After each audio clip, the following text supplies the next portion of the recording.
하나님의 말씀 보겠습니다. 베드로후서 1장 12절부터 21절까지의 말씀입니다. 베드로후서 1장이고요. 12절부터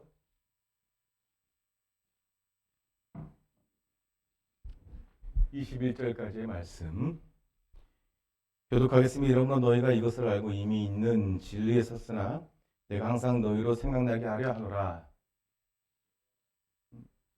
넘겨주세요. 이게 왜 안 넘어가죠?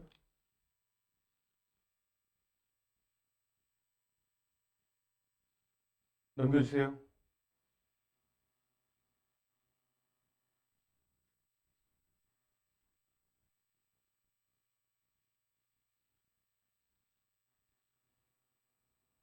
성경을 보면서 하겠습니다. 13절 함께 읽겠습니다. 시작. 내가 이 장막에 있을 동안에 너희를 일깨워 생각나게 하며 오는 줄로 여기노니 이는 주 예수 그리스도께서 내게 시작한 것 같이 나도 이 장막을 벗어날 것이 임박한 줄 알미라. 내가 힘써 너희로 하여금 내가 떠난 후에라도 어느 때나 이런 것을 생각나게 하려 하노라. 우리 주 예수 그리스도의 능력과 강림하심을 너희에게 알게 한 것이 공교에 만든 이야기를 주신 것이 아니요 우리는 그의 크신 위엄을 친히 본 자라. 큰 영광 중에서 이러한 소리가 그에게 나기를 이는 내 살아가는 나벨이요 내 기뻐하는 자라 하실 때에 그가 하나님의 아버지께 존귀와 영광을 받으셨느니라. 이 소리는 우리가 저와 함께 거룩한 산에 있을 때에 하늘로서 나옴을 들은 것이라. 또 우리에게는 더 확실한 예언이 있어 어두운 데를 비추는 빛과 같으니 달이 새어 색별이 너희 마음에 떠오르기까지 너희가 이것을 주의하는 것이 옳으니라. 먼저 할 것은 경의 모든 예언은 사설을 풀 것이 아니니 예언은 언제든지 사람의 뜻으로 낸 것이 아니요 오직 성령의 감동하심을 입은 사람들이 하나님께 받아 말하는 것입니다. 아멘. 여러분들을 축복합니다. 가장 큰 축복은 깨닫는 은혜가 있는 것이고요. 가장 큰 저주는 깨닫지 못하는 게 저주입니다. 우리 인생에 어느 누구도 아무 일도 일어나지 않는 사람은 없습니다. 좋은 일만 일어나는 사람도 없죠. 그래서 사람들은 좋은 일만 일어나길 원해서 그렇게 열심히 사는 것입니다. 그런데 좋은 일만 일어나길 원해서 살지만 모두가 좋은 일만 만나진 않아요. 다른 건 뭐냐? 자기가 원하지 않는 일을 만났을 때 그 일을 두고 어떤 생각을 하느냐가 문제인 것입니다. 그렇죠? 그거 차이예요.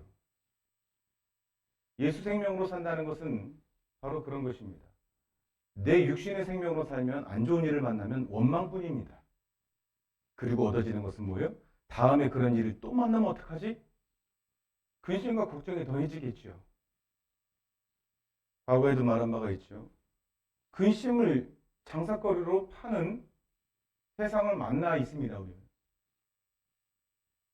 TV 프로그램에서 가장 많이 하는 게 근심을 주는 거예요. 근심. 이 약을 먹어야 됩니다. 이 약을 안 먹었을 때. 병원에 와야 됩니다. 안 왔을 때. 보험에 들어야 됩니다. 안 들었을 때. 보험도 수백 가지죠. 뼈보험, 눈보험, 입보험, 귀보험, 다리보험. 분야별로 각각 다 잘라서 보험을 듭니다. 자기가 스스로 귀하다라고 생각하는 사람만큼 또 보험도 많이 들죠. 그런데 아무리 보험을 많이 들어봤자 겉으로 보이지 않는 마음의 상처에 대한 보험은 누구도 보상해주지 않습니다. 두려움으로 밤새 잠 못 이루는 것에 대해서 누가 보상합니까? 잠 못 이루십니까? 두렵습니까? 두렵다라고 말하면 제가 100만 원 드릴게요. 오늘부터 보험 드십시오. 이런 보험 받습니까? 없지요. 결정적으로 우리가 수많은 일을 방비하고 예비하고 보험에 든다고 할지라도 그가 내일 죽을지 모레 죽을지 모르고 보험은 자기를 위해서 드는 것인데 사실은 그 보험에 대한 혜택은 남이 받고 그게 인생이란 말입니다. 우리가 어떤 일을 만났을 때 그 일이 왜 나한테 왔는가 라고 생각하는 것은 굉장히 중요한 얘기지만 많은 사람이 그렇게 생각한다 할지라도 그 일을 가지고 영생의 문제와 연결해서 생각할 수 있는 사람은 그리스도인밖에 없다는 거예요. 그래서 내가 죽고 예수로 산다는 문제는 단순히 교회 안의 문제, 아니면 우리가 앞으로 영원히 거할 하나님 나라의 문제에 관해서만 연결되어 있는 게 아니라 우리의 삶의 작은 것부터 큰 것까지 다 연결되어 있단 말입니다. 자, 오늘 여기 이 자리에 오셨죠. 이 자리에 왔을 때 여러분의 마음을 하나님 보시거든요. 하나님은 죽은 자도 살리십니다. 할렐루야. 여러분이 피곤하면 피곤을 놓고도 기도해야 되는 거예요. 여기에 왔을 때 가장 방해하는 영이 있어요. 우리 교회가 그걸 깨야 됩니다. 탐구하는 마음, 갈급한 심령. 그런 것들이 내 마음에 일어나도록 찬양하는 동안 내 마음을 자꾸 뒤집어 엎어야 돼요. 제가 이런 패턴을 봤죠. 계속 여러분들과 말했지만은 오후 예배 드리는 게 왜 중요하냐. 오전 예배는 마음을 갈아엎다가 끝날 때가 많아요. 얼떨떨하다가 식사하고 성도들하고 아름다운 교제하죠. 그러다 오후 예배 때 눈이 반짝반짝해요. 그거는 어찌 보면 당연한 원리예요. 우리가 세상 가운데 젖어 살다가 주님 품에 오는 시간에 그동안의 세상에 젖었던 것이 다 말라지고 날아가는 시간이 있을지도 모릅니다. 그리고 나서 오후 예배 때 말씀을 전하면 저는 거의 원고를 준비해도 원고와 다르게 또 설교가 나오기도 하고. 왜냐하면 여러분들의 심령이 막 그 어린아이가 젖을 빨듯이 막 빨아당기는 것을 느껴요. 그러다 우리가 그런 원리를 안다고 그런 거죠. 일찍 와서 기도하고 또 평소에 기도해서 여러분 가장 행복할 때를 기억하라고 했잖아요. 은혜가 있을 때 행복하죠. 은혜가 있으면 남을 살피는 데 눈이 돌아갑니다. 은혜가 없으면 내 자녀 하나 숟가락 먹이는 것도 아까워요. 은혜 받는 것을 마치 꼭 하나님을 위해서 내가 무언가 한다라고 생각하지 마십시오.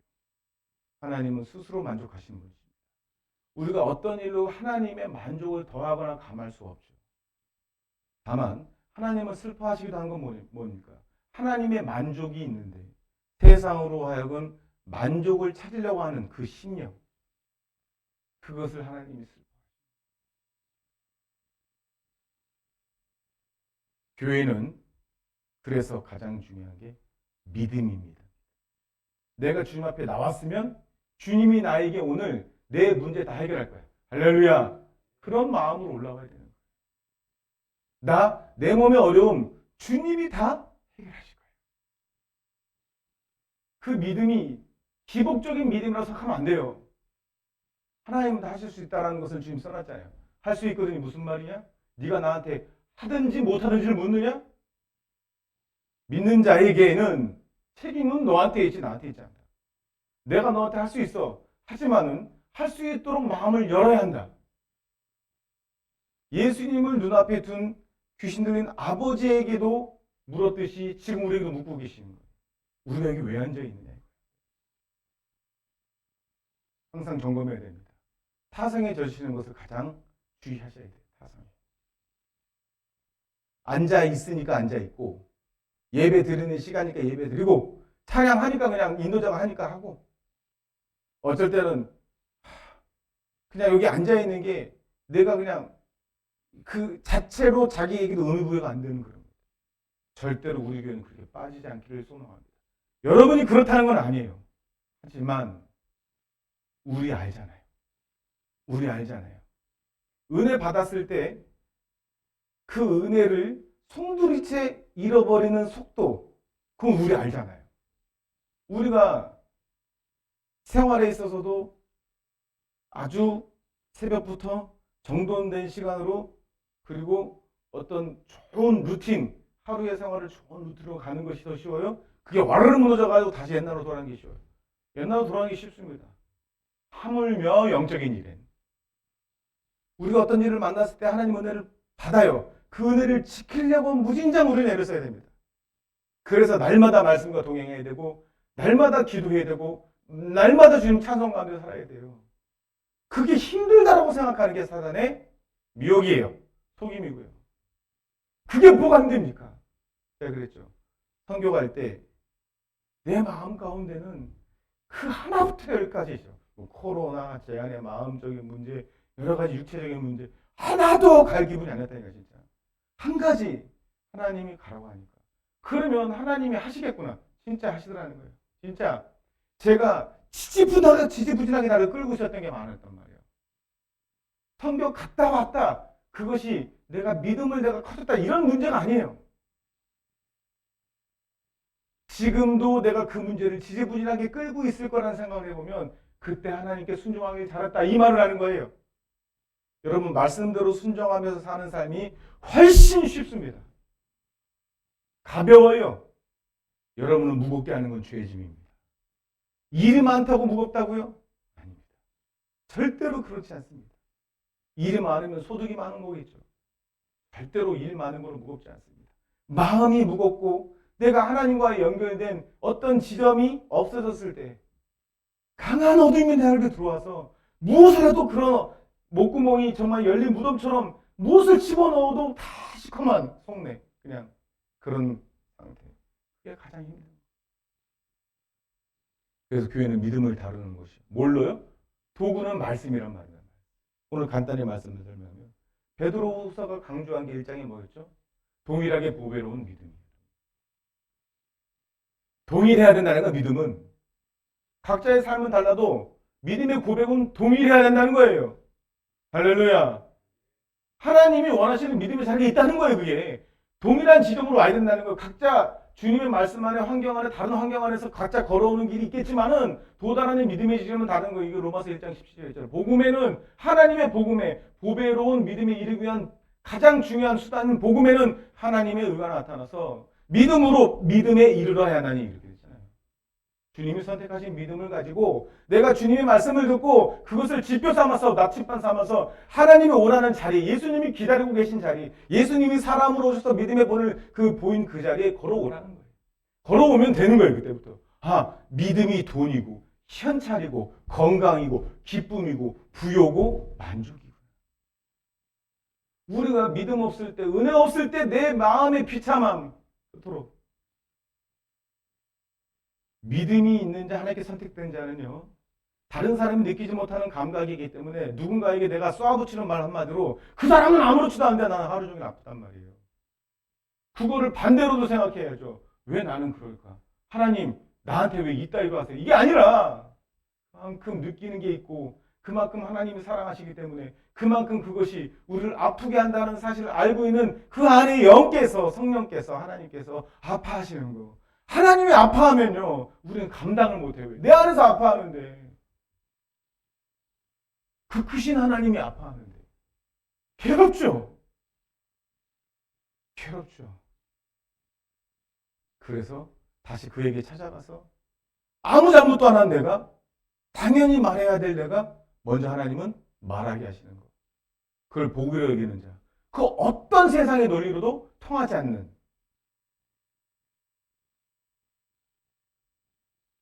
베드로후서 1장 12절.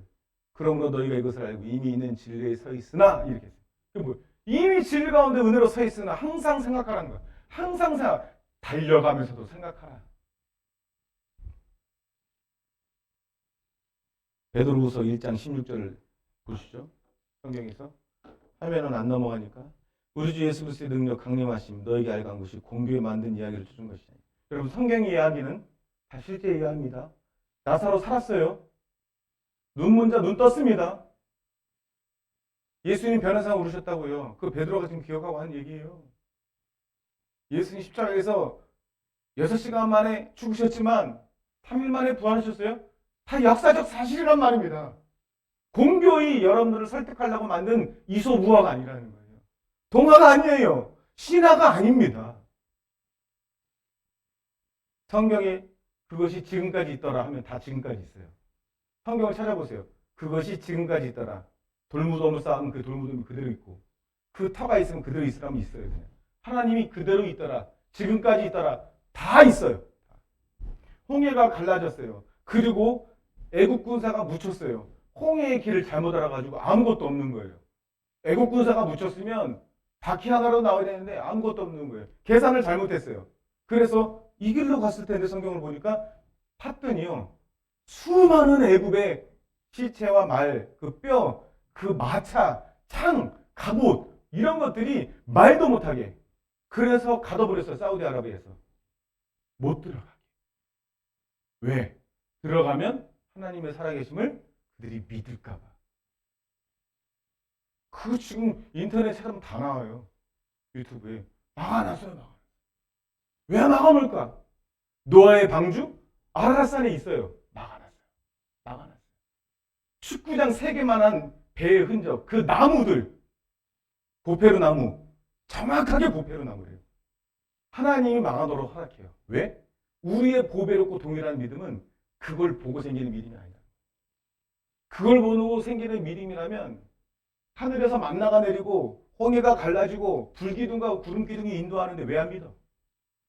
여러분들이 정말 믿음이 흔들리지 않을 거면 지금까지 했던 것으로 충분히 믿지 안 믿을까요? 하나님이 여러분들에게 하신 일을 세워보고 또 세워보세요. 죽음의 위기, 내가 아는 위기, 내가 모르는 위기 다 넘게 하셨고 가장 큰 위기는 죽음의 위기가 아니에요. 내가 믿음을 떠나려고 했던 위기가 있었잖아요. 다들. 웬만하면. 그때 누가 지켰어요? 내가 곱게? 내가 알아서? 그러지 않죠. 저를 포함해서 다 믿음의 위기가 있어요. 믿음의 위기라는 것은 영생의 위기인데 그걸 넘게 하셨단 말이에요. 그럼에도 불구하고 우리가 뭔가를 더 보고 증거를 찾아야지만 믿는다. 하나님 내가 한 기도대로 들어주셔야만 믿는다. 이게 무슨 당치도 않은 소리입니까? 베드로가 기억하라는 거예요. 자기는 베드로는 지금 우리와 같이 완성된 계시가 없어요. 베드로는 뭘 기억하면서 자기의 고난과 사도의 길을 걸었냐? 그 변화산에 있었던 길, 그 일을 요한과 같이 베드로와 요한이 예수님을 나가고 이곳에 초막 하나 짓고 엘리야도 함께 살고 하나는 누구 하나는 누구 우리 함께 살기 원합니다. 지가 말하는지도 모르고 이게 꿈이야 생시냐? 하늘로부터 이런 소리가 왔죠.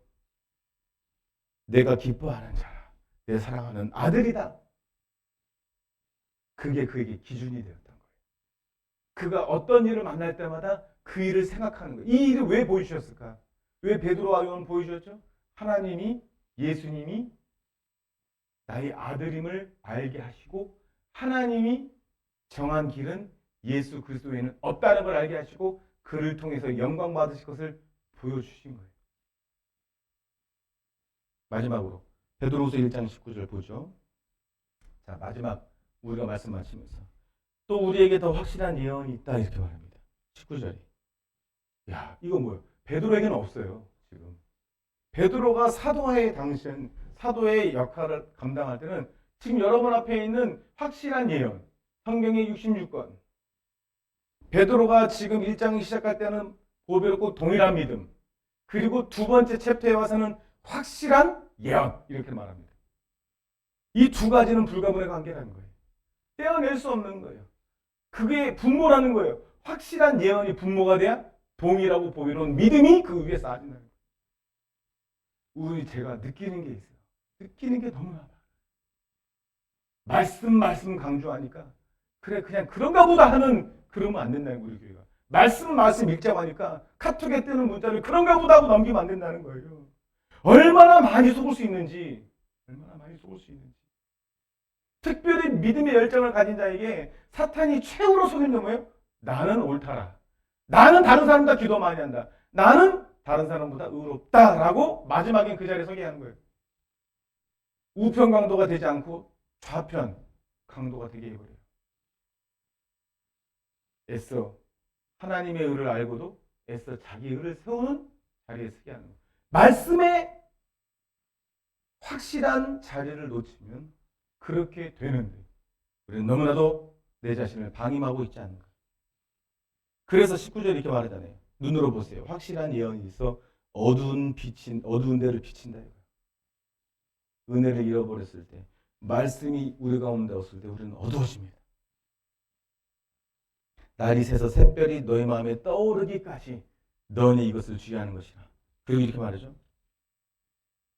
20절에 이 확실한 예언은 사소하게 풀지 마라. 얼마나 사소하게 풉니까? 여러분 PD 수출미가 거기서 한 신생 이단을 말하는데요. 자기 예술이에요. 근데 몇만 명이 따라요. 보셨는지 모르겠어요. 그 예언의 그 이단의 이름이 뭔지 아세요? 돌나라예요, 돌나라. 돌나라. 이름도 어떻게 그렇게 짓는 사람이 모이죠? 그리고요, 막 자기 목사를 예수님이라고 하면서 기도하는데 우리랑 포맷이 똑같아요. 기도하다가 막 울고요. 그 우는 모양새가 똑같아요. 똑같다니까요. 너무나 감동해서 막 방방 뛰고 막 하는데 똑같아요. 은혜 받았을 때 표정하고 겉모습은 너무나 동일해요. 왜?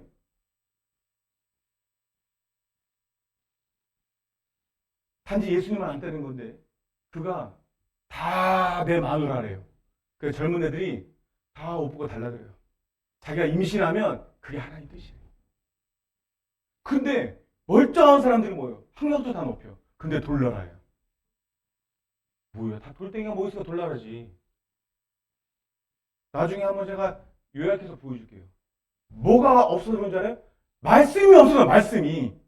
말씀을 사사리 풀어. 그게 뭔지 아세요? 내가 이 말씀을 이용할 수 있어요. 예수의 자리에 나를 넣고 그리고 여러분들을 현혹해가지고 내가 예수님만큼 권위가 있다. 안 속을 것 같죠? 여러분이 말씀이 없으면 속아요, 근데. 속는다니까요? 여러분들은 말씀이 있으니까 내 말을 되게 우습게 여기는데 지금 눈으로 굉장히 지금 우습게 여기고 있는데 여러분들 내가 사진을 보여줄게요. 아주 멀쩡해요. 아주 멀쩡한 사람들, 아주 인격적인 사람들이에요. 거기에 모인 사람들이. 근데 단지 우리랑 차이가 뭐가 있냐면 말씀이 없어요, 말씀이. 그러니까 속이는 거야. 그 악한 목사가 속여요. 내가 이 땅에 온 예수다는 거예요. 얼굴도 되게 아주 다리도 얇고 있죠. 아저씨 통상적인 아저씨예요. 배만 푸르 나오고. 근데 막 달려들어요. 막. 너무 멋있대요. 우리 아버지 예수님이래요. 여러분, 말씀이 우리에게 확고한 말씀이 있으면요. 그 짓을 하면 어떻게 될까요? 난리 나죠. 그래서 주용관교는 좋은 교회라니 하나님이 말씀으로 인도해 버렸어요. 나는 그런 사람이 아니었는데. 암목사는 그게 아니었어요. 근데 하나님이 아프게 하고 말을 더럽게 안 들으니까 나를 어떻게 그러니까 말씀을 안 피면 숨을 못 쉴 정도의 막 주님이 끌어당기고 그렇게 하셨단 말이에요. 우리 교회가 가장 많은 분포가 뭐예요? 우리 교회에서 가장 신경 쓰는 게 하나님의 말씀을 읽자, 기도하자 이거 아닙니까? 네? 행사 많은 사대교회처럼 막 뭘 해가지고 그런 게 아니지 않습니까? 아까 선교? 그것도 뭐예요? 우리에게 말씀이 기반이 됐으면 하나님이 가라면 가는 거죠. 다 싸고 갈 것처럼 그런 것도 없는데도 불구하고 계산하고 또 계산하고 사사로이 풀지 마라. 21절 하나님의 뜻이다. 하나님의 뜻으로 낸 것이지 사람들이 하나님께 받아 말한 것이다. 이렇게 말해요. 우리가 그랬죠. 아까 우리 호건차리 목사님이 하나님 말씀을 대언하게 해달라고 우리가 기도해야 된다고 하는 거죠. 교회는 믿음을 다루고 그 믿음은 말씀으로 다루는 것이고 말씀으로 다루는 것이고 말씀으로 믿음이 성장하여야 그게 교회인 거예요. 하나님이 보시는 교회가 하나님이 집이 없어서 대리석으로 꾸미고 높은 건물을 짓고 화려한 오케스트라의 성가대가 있는다고 하나님이 감동하실 거예요. 우리나라요. 그게 아닌 거예요. 그건 사람이 감동받기 위해서 하는 거예요. 근데 그 큰 성가대가 큰 건물이 하나님을 찬양하면 받으시겠죠? 쉽지 않아요. 자금은 받으시나? 아니요. 어떤 모임이든 하지만 한 가지 지표는 있어요. 예수를 따른 자가 매우 적더라. 왜? 예수님이 그들에게 선사하는 영적인 것과 그들이 필요로 하는 것은 달라요. 배부르고 싶은데 그냥 배만 배부른 게 아니에요. 사람은 배가 부르면 다음에는 입을 더 찾아요. 입에서 마시는 거. 입이 만족하면 더 고급스러워서 모양이 좋은 걸 찾아요. 먹는 것에 한해서도 고급스러운 걸 찾으면 이 고급스러운 먹는 것이 남들과 비교해서 남들이 못 먹지만 나는 먹는 것으로 가요. 그걸 배부르다라 하는 거예요. 예수님은 그 영이 배불러야 한다고 했어요. 너희가 나를 따르는 건 배부르고자 함이라. 예수님 그랬죠. 너희가 알지 못하는 나의 양식이 있다. 그건 너희도 먹어야 될진데 나의 양식은 하나님의 뜻을 행하는 것이다. 그게 배부른 거예요. 주님이 배부르게 하시는 거예요. 이런 승리가 우리 모두에게 있기를 원합니다. 우리가 기도해야 되고 말씀으로 날마다 마음을 기경해야 되는 게 우리의 안에는 세상의 철학을 더욱더 귀 기울여 듣고 우리의 마음 자꾸 후퇴하려고 하는 것이 있어요. 첫 마음, 하나님이 주신 첫 음성이 있어요. 그렇게 하라. 그런데 계속 시간이 지나서 희석돼요. 그리고 뭔가 말씀하셨는데 말씀하신 것을 듣고서도 내가 계속 불순종하는 자리에 가면 상황이 탁 와요. 그리고 하나님 안에 있는 자는 그 상황을 감사로 여기면서 내가 이렇게 했구나 해서 깨달아요. 큰 깨달음이야. 근데 그것도 희색돼요. 다. 하다 보면 또 내 옛사람 다 엎어버려요. 누구나 여기 누구를 지칭하는 말이 아니에요. 저부터도 다 엎어버려요. 감정으로 다. 무슨 계기가 되면 막 그게 더 내가 이렇게 은혜를 받았는데 나는 왜 이러지 하는 그게 더 내가 짜증이 나서 더 크게 엎어버려요. 은혜 받은 사람이 더 그래요. 그 이상히 여기지 마세요. 은혜 받은 사람일수록 내가 은혜 받은 게 내 안에 있어. 하나님 그렇게 나를 사랑하셔. 근데 그거를 잊어버리는 나를 알아. 그런데도 내가 험한 말을 하는 내가 더 화가 나. 그래서 나한테 화를 내는 것을 남한테 막 쏟아부어요. 그러니까 더 악하게 보일 수 있어요. 악한 거 아니에요. 악한 거 아니에요. 더 그 사람은 더 크게 무너져서 하나님이 더 다뤄요. 화내라는 말이 아니에요. 우리가 날마다 주 앞에 껴있어야 될 이유를 말씀드리는 것입니다. 함께 기도하겠습니다. 우리가 감사기도 했으면 좋겠어요. 어떤 감사기도냐? 우리에게 이미 확실한 예언의 말씀이 있다라는 것에 여러분 감사하십시오. 베드로는 손에 잡히는 66권의 성경이 없어서 변화산에 있었던 일을 기억하며 하나님부터 들려오는 음성을 기억하며 그는 또 인내의 길을 가고 버티고 감사하고 또 승리했던 거예요. 우리는 무엇으로 보배로운 동일한 믿음으로 가느냐? 여러분 앞에 있는 성경이에요.